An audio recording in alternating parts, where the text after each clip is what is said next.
My father was barely buried when his own family turned on us. While my mother was still wearing black, they asked one question: what did he leave behind? That was the moment I realized they weren't here to mourn, they were here to take. I still remember the day my father, Charles, died. The sickness had drained everything from us, our savings, our hope, and finally, him. The surgery didn't work.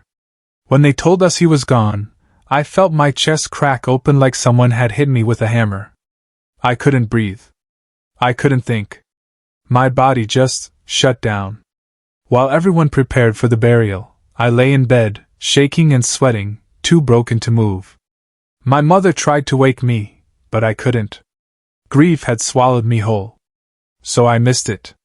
I missed saying goodbye to the only man who ever believed I could be something. And while I was lying there, drowning in pain, his family showed up at the funeral. They cried. They wailed. They acted like they had lost the world. But I knew the truth. They hadn't visited him once during his illness. Not once. And now, they were crying the loudest. My name is Pamelaran. I'm the only son and middle child of 3 children. I'm 20 years old now, living in the United States. And this is the story of how I lost everything, and how I built it all back. After the burial, things seemed normal for a few days.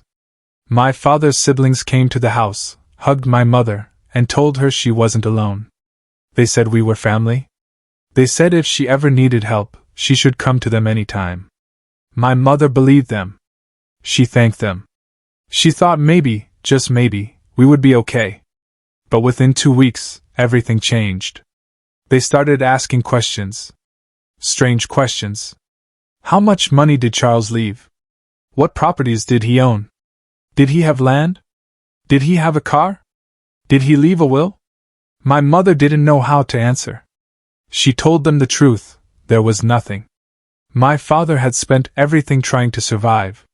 But they didn't believe her. They thought she was hiding something. And that's when I realized they weren't there to help. They were there to take. Life became a nightmare. My mother was now a widow with 3 children and no income. Rent was due. Food was running out. The electricity was cut off twice. School fees piled up like mountains we couldn't climb. Every day felt like drowning in slow motion. My father's family didn't help. My mother's family didn't help either. In fact, they started working together, quietly, carefully, to pressure her. They wanted her to give up. They wanted her to hand us over. One day, my father's older brother came to the house with a plan. He said my sisters and I should come live with them. He said they would take care of us. But I knew what that meant. It meant we would become servants. It meant we would work in their homes, clean their floors, raise their children, while our own futures disappeared. My father wouldn't be there to see what he wanted me to become. He wouldn't walk my sisters down the aisle. My younger sister had been closest to him, and he would have been so proud to do that. But now, he was gone. And we were alone. My older sister was the first to resist. She was still in a private school, barely hanging on because my mother had begged the principal for more time to pay. My father's family demanded she leave that school immediately and start over in a public school. Meanwhile, their own children stayed in the best schools money could buy. One afternoon, my father's family and older sister took her in their car to the school to check how much she still owed in fees. I wasn't there. I was at home, unaware of what was about to happen. When my sister stood her ground and said she wouldn't leave her school, my father's older sister slapped her. Right across the face. Hard. My sister came home hours later with her cheeks still red and tears in her eyes. When she told me what happened, rage exploded inside my chest. I wanted to scream. I wanted to go to their house and confront them. But I was just a boy. Powerless. And that feeling, that helplessness, burned worse than anything I'd ever felt. That night, I made a decision. I wasn't going to let them break us. I wasn't going to let them take my sisters. I wasn't going to wait around and become a slave in someone else's house. So I did the only thing I could think of. I ran away. I was still in high school when I left. I didn't tell anyone. I just packed a small bag, took the little money I had, and disappeared. People thought I was rebellious. They thought I was abandoning my family. But the truth was the opposite. I left to protect them. I left to survive. I left so I could one day help my mother and sisters escape that trap. The first few months were hell. I worked any job I could find, washing cars, carrying loads at the market, cleaning gutters. I earned almost nothing. Some nights, I slept on the street. Other nights, I slept in unfinished buildings. I ate once a day if I was lucky. My body became thin. My clothes became rags. But I prayed every single night. I prayed for my mother. I prayed for my sisters. I prayed that God would keep them safe until I became strong enough to help. One day, my mother's younger sister called me. Her voice was sharp and cold. She said, "Pamelaran, wake up to reality. Life is only pain and suffering. Your father wanted you to become a pilot, but there's no money for that. Stop dreaming. Accept that it's over and move on." Her words stabbed me in the chest. I wanted to scream. I wanted to cry. But instead I just said, "Okay, Auntie." I hung up and sat on the floor of the room I was renting with 2 other boys. I stared at the cracked ceiling and thought about my father. He had been strict. He rarely smiled. He didn't hug me often. But now I understood why. He was preparing me. He was teaching me how to be strong. He was showing me how to survive in a world that didn't care. And in that moment, I made a promise. I would honor him. Not by becoming a pilot, but by becoming a provider. Before I tell you what happened next, tap like, comment where you're listening from, and share if your family ever underestimated you, because that silence changed everything in that exact moment. But before all of that, before the calls, before the struggle, I need to tell you about the last time I saw my father alive. I was in high school, and they told me he wanted to see me. When I walked into that room, I saw how skinny he had become. His voice was shaky. I wanted to cry, but I put on a front. He always told me to man up, to be strong. So I stood there like a man, not a kid. He said, "I shouldn't have worked too much. I should have cherished what I had in front of me all along." Then he smiled weakly and said, "When I get healed and back on my feet, I'll take you, your siblings, and your mom to see the vast world, just like I did before I married." I was so happy when he said that. But deep down, a part of me knew he might not survive. Still, I wrote it off. My father had always been strong. This was the first time I'd seen him so weak. He told me to take care of the family in his stead. I said, "But we still need you, Dad." He just smiled and squeezed my hand. Then I went back to high school. A few days later, my mom came to pick me up in his car. I thought maybe Dad was healed. My heart lifted for the first time in weeks. But something felt off. My dad valued education above everything, and it was during exams. Why would she pull me out? She picked up my siblings too and bought us things she normally wouldn't. I didn't think too much of it. Maybe this was it. Maybe he was finally better. We got to my father's older brother's house. Me and my siblings were called inside. My father's family created a little circle, and we joined them. Then my mother said it. "Pamelaran, your dad is dead." It was raining that day. I can still remember it so vividly. The words came out of her mouth as she forced a smile, trying not to cry in front of us. My surroundings thinned out. It was like I'd gone deaf. They called my name, but I couldn't hear. I stood up and walked outside. The rain poured down, dripping from my head to my chin. I screamed. I cried. I asked God why he did what he did. Why he had to take him from me. What did I do wrong? Why did it have to be him? I kept questioning until my knees gave out and I collapsed in the mud. They carried me inside. I was burning with fever, shaking uncontrollably. For days I couldn't move. Couldn't speak. Couldn't accept it. That's why I missed the funeral. That's why I never got to say goodbye. Weeks later, while I was sitting outside a cafe, a man approached me.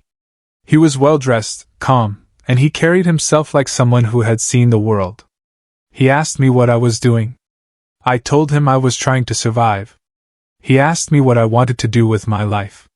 I hesitated, then said plainly, not thinking too much about it. Before my dad passed, he wanted me to become a pilot. But I guess that couldn't happen. He didn't laugh. He didn't mock me. Instead, he smiled and said, "You know, I'm a travel agent. I help people go places. Maybe you can't fly the plane, but you can help people reach their dreams." That conversation changed my life. He introduced me to the travel industry. He taught me how to process visas, book flights, arrange scholarships, and organize work visas. He showed me how to create content online, how to use YouTube, how to reach people. It wasn't easy. I didn't have many followers, likes, or views. I failed many times. But I didn't stop. I worked day and night. I learned everything I could. I watched every tutorial. I practiced every skill.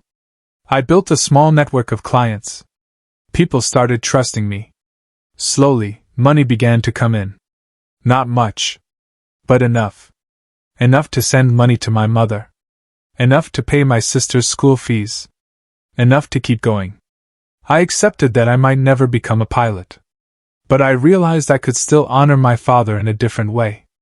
I could become the man of the family. I could fill the space he left behind. I could carry his name forward. And so I decided to start my own business. I named it Charles Horizon Travels. Charles, my father. Horizon, to broaden the world for me, my siblings, and my mom, just like he promised. It wasn't just a business. It was a legacy. It was a promise kept. The business grew slowly but steadily. I worked with honesty. I treated every client like family. I didn't cheat. I didn't lie. I didn't cut corners. People noticed. Word spread. Referrals came. My network expanded. Within 2 years, I had built something real. Something stable. Something my father would have been proud of. I still lived simply. I still saved every penny. Because I had a plan. A bigger plan. I wanted to move my mother out of that house. I wanted to move her out of that city. I wanted to move her out of that country. I wanted to give her the life she had sacrificed for us. And one day, I finally did it. I relocated my mother to the United States. She cried when I told her. She didn't believe me at first. But when I showed her the papers, the tickets, the apartment, she collapsed into my arms and wept. A few months after she arrived, I surprised her again. I took her outside and handed her a set of car keys. She looked at me, confused. I pointed to a brand new car parked in front of the house. She screamed. She cried. She hugged me so tight I could barely breathe. She kept saying, "How? How did you do this?" I just smiled and said, "I promised myself I would take care of you, Mama. And I keep my promises." That moment was everything. It erased every sleepless night. It erased every hungry day. It erased every tear I had cried in secret. My father wasn't there to see it. But I knew, somehow, he was watching. And I knew he was proud. My younger sister also received a good education. The kind of education they tried to take from my older sister. The kind of education their own children enjoyed while they wanted us to suffer. One day, I decided to visit my mother's younger sister. She was the one who had dismissed me years ago. The one who told me to stop dreaming. The one who told me to accept my place. She had looked at me like I was nothing. She didn't know I had relocated my family. She didn't know I had built a successful business. She didn't know anything. My mom, my siblings, and I flew back home for a short visit. We rang her doorbell. When she opened the door, her face froze. Her mouth fell open slightly. She wasn't expecting us, especially not like this. Not standing there in clean clothes, confident, glowing. Not after she'd written us off. Her eyes darted between me, my mother, and my siblings, trying to piece together what had happened. How we got here. How we looked like this. She stepped aside slowly, shock painted all over her face. We sat down and talked. She asked questions carefully, as if she was afraid to offend me. I answered calmly, with respect. I didn't mention the past. I didn't bring up how she had treated me. I didn't need to prove anything. My success spoke louder than any words ever could. After a while, she said, "Pamelarin, you've done well. Your father would be so proud." I nodded and said, "Thank you, Auntie." But inside I thought, you didn't believe in me. You didn't help me. You told me to give up. And now you're sitting here, pretending you always knew I would succeed. I wasn't angry. I wasn't bitter. I was just free. Free from their opinions. Free from their judgment. Free from their control. They had tried to break me.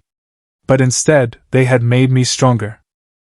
As we left her house, my mother held my hand and said, "You did it, Pamelarin. You really did it." I smiled and said, "We did it, Mama. You and me." That night, I sat alone and thought about my father. I thought about the dreams he had for me. I thought about the sacrifices he made. I thought about the lessons he taught me without words. He didn't leave me money. He didn't leave me property. But he left me something more valuable. He left me strength. He left me discipline. He left me the will to survive. And most importantly, he left me a name worth honoring. Charles. A man who worked hard. A man who loved his family. A man who never gave up. And now, his name lived on. Not in a grave, but in a legacy. People say revenge is about confrontation. They say it's about going back and proving people wrong with anger and bitterness. But I learned something different. True revenge is silence. True revenge is success. True revenge is living so well that the people who doubted you can't help but notice. I didn't need to argue with my father's family. I didn't need to fight with my mother's relatives. I didn't need to remind them of their cruelty. All I had to do was build. All I had to do was keep going. All I had to do was honor my father's memory by becoming the man he raised me to be. And now, when I look in the mirror, I see him. I see his strength. I see his pride. I see his legacy. My father didn't leave me wealth. But he left me everything I needed. And that was enough. If this story felt uncomfortably familiar, I want you to know you're not alone. Share your thoughts in the comments. Tell me where you're listening from, and if stories like this help you breathe a little easier, hit subscribe so you don't miss the next one.